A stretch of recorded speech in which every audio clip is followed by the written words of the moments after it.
Chelsea's 74 charges probably spells bad news for Everton. This Juve flop could be Brazil's next star striker. Ronaldo's officially the boat, and Big Ange is back on the mic making big claims. This is DMAC Daily. The Blues are in hot water on the receiving end of 74 charges laid down by the FA. Now, these charges are in relation to a breach of rules involving player agents, intermediaries, and third-party investment in players. Now, you may be asking yourself, well, what the hell does that mean? Well, basically, Chelsea are accused of hiding multi-million-pound payments made to negotiate deals for players, including the likes of Eden Hazard's transfer from Lille in 2012, alongside Willian and Eto's transfers from Ange in 2013. One of the concerns from the FA is that by engaging in this duplicitous behavior, they essentially bypassed PSR rules to gain a sporting advantage over their competitors. But before we get the pitchforks out to attack Chelsea, I do think it's worth noting that this was committed under the previous Abramovich ownership. In fact, it was actually Todd Bowley's Clear Lake Consortium that reported their findings following the successful takeover. They also reported these findings to UEFA around the same time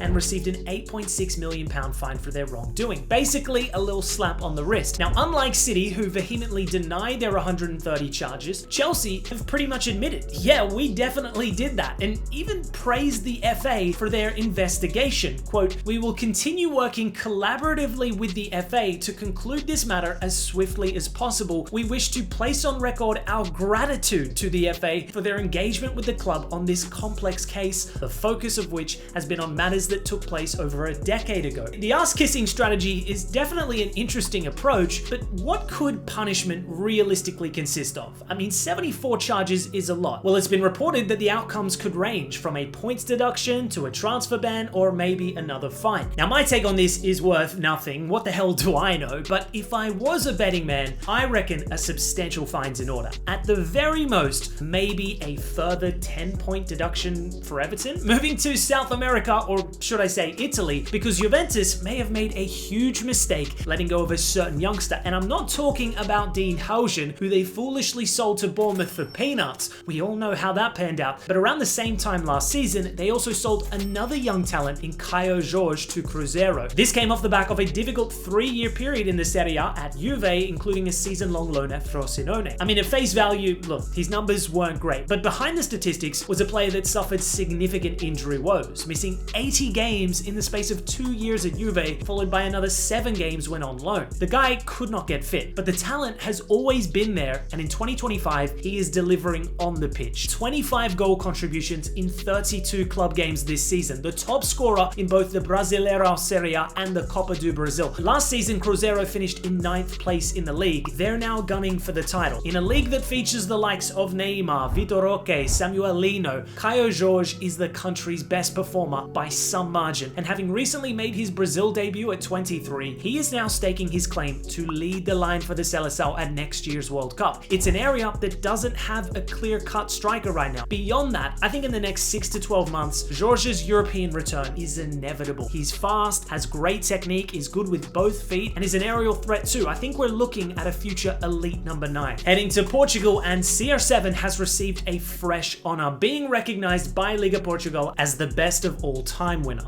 This comes fresh off of the 40-year-old equaling the world record for the most World Cup qualifying goals with 39 to his name. Liga Portugal went on to praise the legendary figure, saying Cristiano Ronaldo's impact goes far beyond statistics. Between individual records, collective titles, and media influence, he built a legacy that places him as the best ever. Now, I gotta say, it is very unusual for a specific league to make such a generalized claim, but if they were to pick anyone, of course they're going to opt for the greatest Portuguese player to ever do it. I mean, could you imagine the hilarity if they awarded this to Messi instead? Portuguese society would completely collapse if they did this, but in all seriousness, I actually think this award is perfect because everyone wins here. The age-old debate over who's better between Messi and Ronaldo continues to divide millions, dare I say billions, but the solution is here. From today onwards, Messi can be labeled the GOAT and Ronaldo can now be referred to as the esteemed BOAT, the best of all time. Problem solved. The world can finally be united.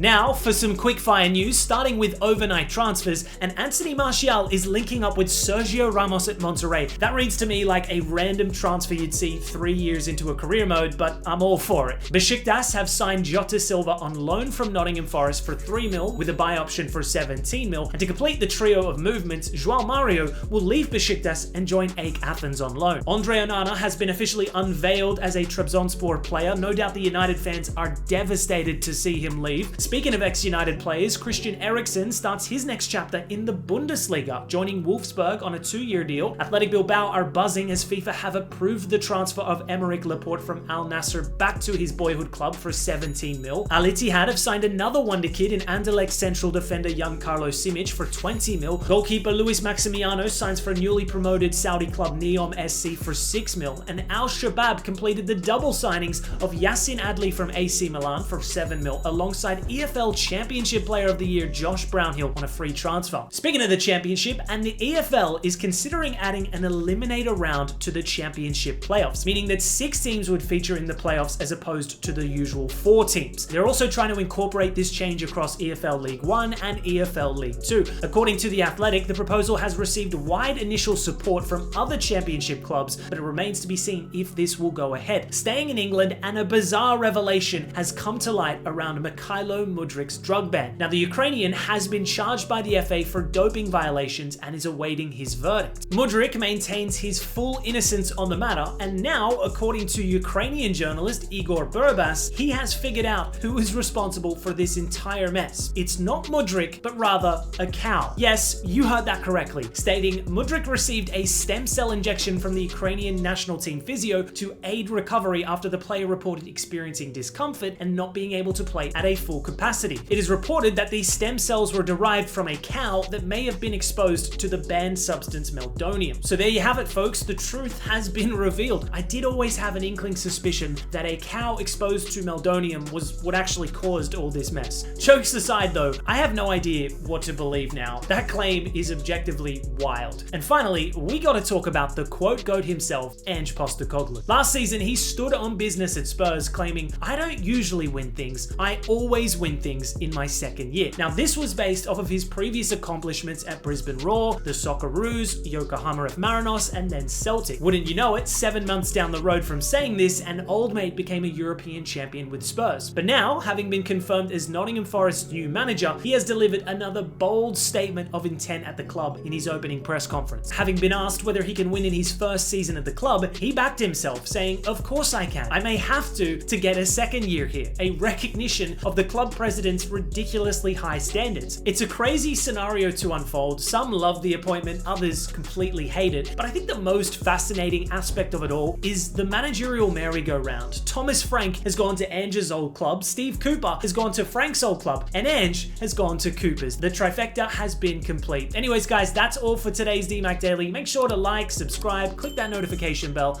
and I'll see you next time.